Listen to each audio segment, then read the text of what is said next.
유충이 애벌레로 변하고 또 애벌레가 나비가 되는 그 장면을 보셨을 것입니다. 물론 직접 보시기는 어려웠어도 TV 화면을 통해서 잘 보셨을 텐데요.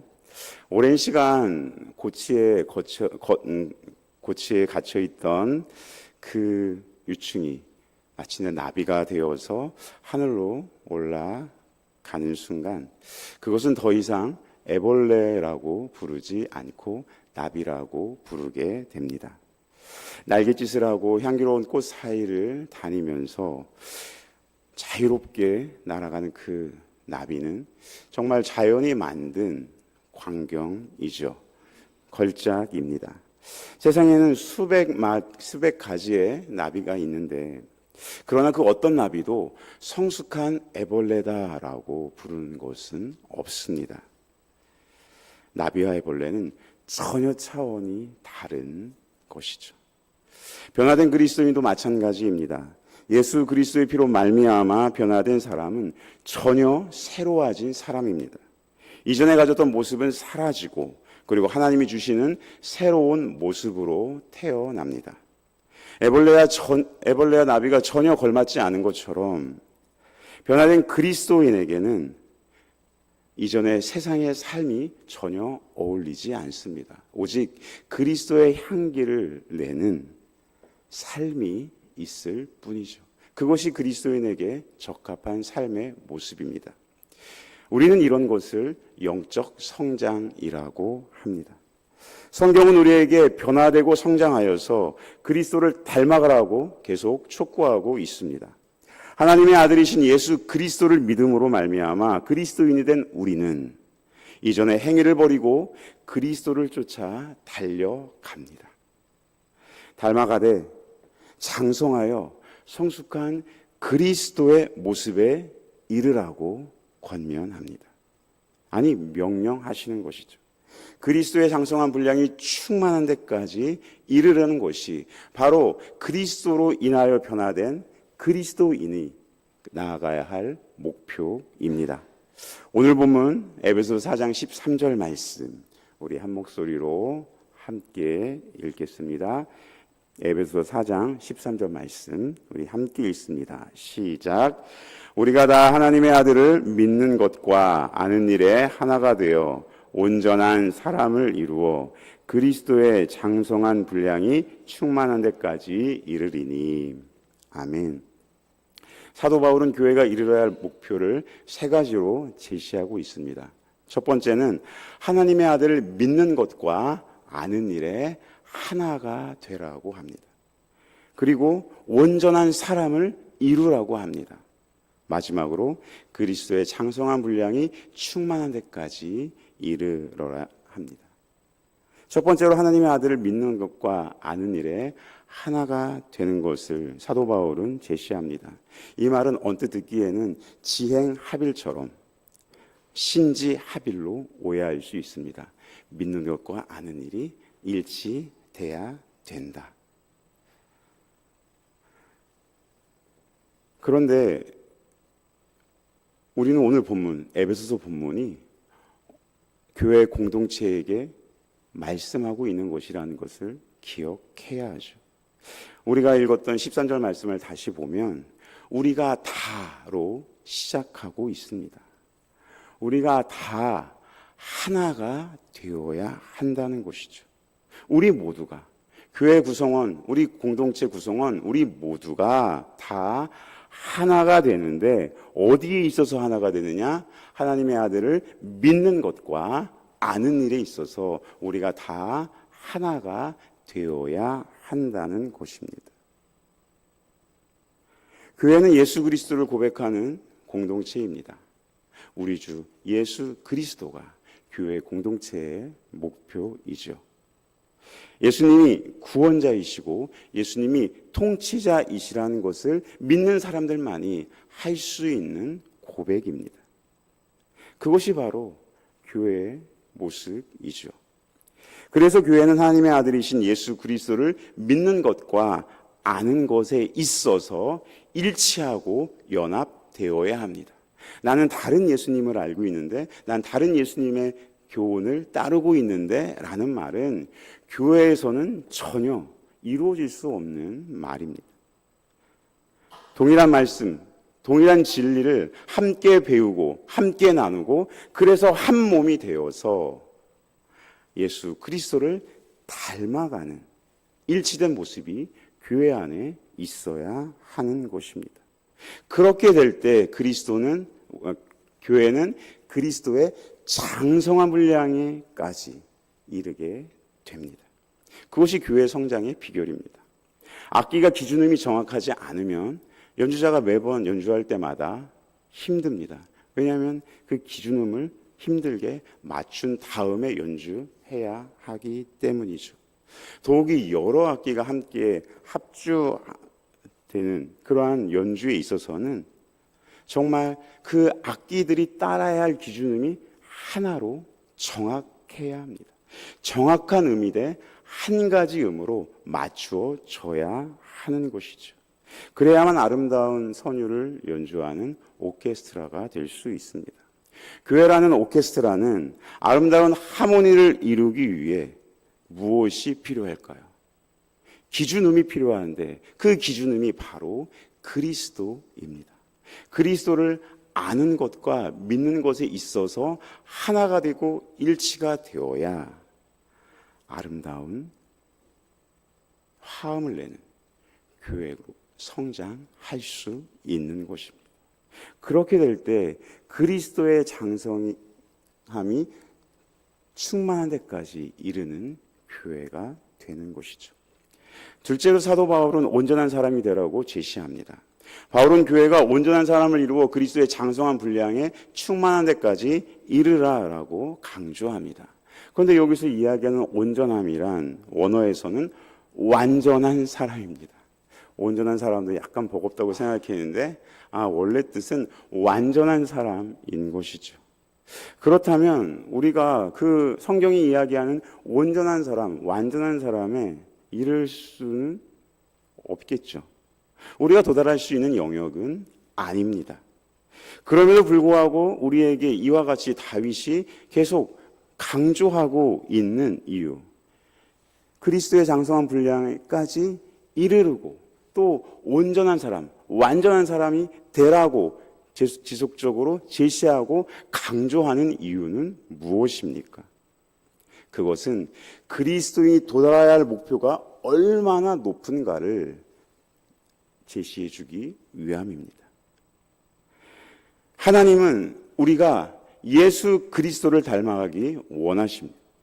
우리가 닮아야 할 대상은 바로 예수 그리스도이기 때문입니다. 그래서 성도는 부르심에 합당하게 살아가기 위해 최선을 다해야 합니다. 더 나아가 우리가 아무리 노력해도 하나님이 요구하시는 그 높은 수준에 이를 수 없기에 최선의 경건한 삶을 사는 동시에 우리는 반드시 늘 겸손한 태도를 가져야 하는 것이죠. 그래서 이러한 신앙 공동체는 교만하지도 않고 또 좌절하지도 않습니다. 그리고 온전한 모습으로 성장하게 됩니다. 세 번째로 사도 바울이 제시하고 있는 것은 그리스도의 장성한 분량이 충만한 데까지 이르는 것이에요. 원문의 의미는 그리스도의 충만하신 경지에 도달할 때까지입니다. 그리스도의 충만이란 완벽한 그리스도의 성숙과 그리고 그 성숙이 충만한 상태를 말하는 겁니다. 결국 신앙 공동체의 교회의 목표는 그리스도의 완전한 충만입니다. 그런데 바울이 제시한 이 그리스도인의 세 가지 성장 목표는 모두 종말론적 의미입니다. 시작은 우리가 이 땅 가운데서 하지만 결국 완성은 예수님께서 다시 오실 때 성취됩니다. 하나님의 아들을 믿는 것과 아는 일에 하나가 되는 것이 이 땅에서는 어느 정도 이루어질 수 있으나 주님이 재림하실 때 완성됩니다. 온전한 사람이 되는 것도 지상의 삶 속에서 시작될 수는 있지만 그것은 언제나 우리가 도달해야 할 목표입니다. 그리고 그리스도의 분량만큼 성숙해지는 것 역시 그리스도인이 추구해야 할 목표이자 주님이 오실 때 변화될 우리의 모습을 보여주기 위함인 것입니다.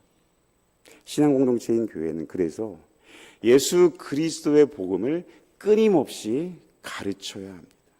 그리고 성도들이 한 믿음으로 그리스도 안에 거하며 서로 연합할 수 있도록 이끌어야 합니다. 그리스도의 복음을 알고 믿을 때만 성도는 다른 지체를 섬기는 성숙한 그리스도인이 될 수 있습니다. 성숙한 자가 될 수 있는 것이죠. 그러나 복음을 떠나면 믿음이 흔들리고 그리고 섬기는 자리에서 떠나게 되고 오직 자기 자신만을 위해 사는 자가 되어버립니다. 세속적인 사람이 되는 것입니다. 이와 같은 사람을 오늘 본문 14절에서는 어린아이라고 부릅니다. 교회가 제일 경계해야 할 것이 이것입니다. 어린아이처럼 사람의 속임수와 간사한 유혹에 빠져 온갖 교훈의 풍조에 밀려 요동하는 것, 이것이 바로 교회가 경계해야 할 것이죠. 아무리 많은 세상 지식이 있어도 하나가 되어 다른 지체를 섬기지 않는다면 그것은 어린아이요 요동하는 자입니다. 세상에서 온갖 교훈은 자기 자신을 위해 살도록 부추깁니다.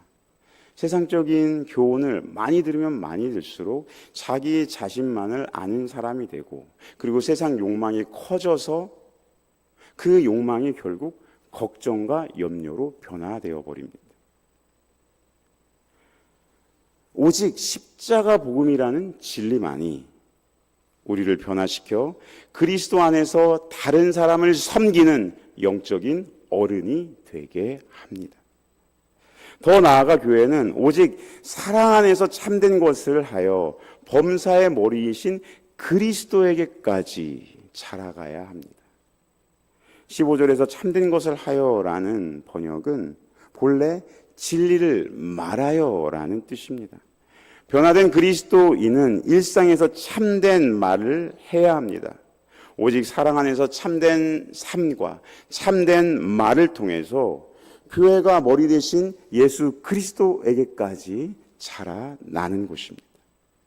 그런데 바울은 오늘 마지막 16절에서 교회가 성장할 수 있는 비결을 말씀합니다. 에베소서 4장 16절 말씀 우리 한 목소리로 함께 읽습니다. 시작. 그에게서 온 몸이 각 마디를 통하여 도움을 받음으로 연결되고 결합되어 각 지체의 분량대로 역사하여 그 몸을 자라게 하며 사랑 안에서 스스로 세우느니라. 아멘. 그 비결은 바로 연결과 결합입니다. 교회의 온 몸이 그리스도에게로 연결되고 결합될 때 하나님은 각 지체를 다 자라나게 하십니다. 교회가 성숙할 수 있는 비결은 그리스도와 연합하여서 하나가 되고 그리고 사랑 안에 거하는 것입니다. 이것은 어찌 보면 당연한 것이죠. 몸된 교회는 머리이신 그리스도로부터 모든 것을 공급받습니다. 그리스도는 성장의 목표일 뿐만 아니라 원천입니다. 그런데 온 몸이 머리이신 교회가 머리이신 그리스도로부터 생명의 양식을 얻으려면, 공급받으려면 각 마디가 연결되고 결합되어야 합니다. 말씀의 직분자들은 몸된 교회를 진리로 하나 되게 하는 각 마디의 역할을 수행해야 합니다. 담임 목사님부터 각 부서의 교역자들은 바로 말씀의 사역자들이죠. 진리를 가르침으로 각 교회가 진리 안에서 하나가 되도록 연결되도록 하는 역할을 합니다. 더 나아가 온몸이 온전해지기 위해서는 머리와 마디뿐만 아니라 연결된 각 지체도 다 그 역할을 수행해야 합니다. 밥을 먹어야 되는데 입이 제 역할을 하지 않는다면 영양분이 음식이 몸 안으로 들어갈 수가 없는 것이죠. 각 지체가 서로 연결되어서 맡은 분량대로 역할을 해주어야, 손의 역할을 하고 발의 역할을 하고 눈이 눈의 역할을 해줄 때야만 온전한 사람을 이루는 것처럼 교회 또한 각자 맡은 직분에 충성하고 역할을 감당할 때 교회는 성장합니다. 우리 교회는 오늘부터 다음 세대와 여름 사역을 위한 특별 새벽 기도회를 시작합니다. 특별히 청년부는 교회의 성숙한 일원으로 그리스도 안에서 서로 하나가 되어 주님의 몸된 교회를 충성스럽게 일할 일꾼들입니다. 이를 위해 올 한 해 청년부의 목표는 바로 에베소서 4장 13절의 말씀을 가지고 성장하고 장성한 청년부가 되라입니다. 모두가 함께 복음의 진리를 배우고 또 임원과 리더 팀원이 다 청년부를 섬기고 교사와 성가대 등으로 우리 몸된 교회를 세워가는데 헌신하고 있습니다. 동인의 청년들은 이번 여름 수련회를 맞이하여서 영적 부흥을 소망하고 준비하고 있습니다. 각 개개인의 영적인 각성뿐만 아니라 청년부 공동체, 우리 동인 공동체, 그리고 국가와 민족의 공동체가 영적으로 깨어져서 다시 살아나는 공동체적인 부흥을 가슴에 품고 있습니다. 이를 위해 우리 동인 공동체 모두가 그리스도의 사랑 안에서 하나가 되어 연결되고 그리스도의 장성한 분량에 충만한 데까지 이르기를 우리가 함께 추구해야 합니다. 그래서 우리가 기도하며 또 특별히 각 교육부서의 그 여름 사역을 위해 준비하고 기도하며 섬기는 것이죠. 우리 청년부도 여름 수련회를 준비하고 있는데요. 온 교회의 관심과 기도가 필요합니다. 그래서 우리 미래 세대가 다 그리스도 믿음 안에서 자라나고 또 교회를 세우는 기둥들이 되어야 합니다. 이 거룩한 사명에 우리가 함께 동참하시고 또 주님께서 하실 일을 기대하는 우리 모든 동인 공동체가 되시길 주님의 이름으로 축복합니다. 아멘. 기도하겠습니다.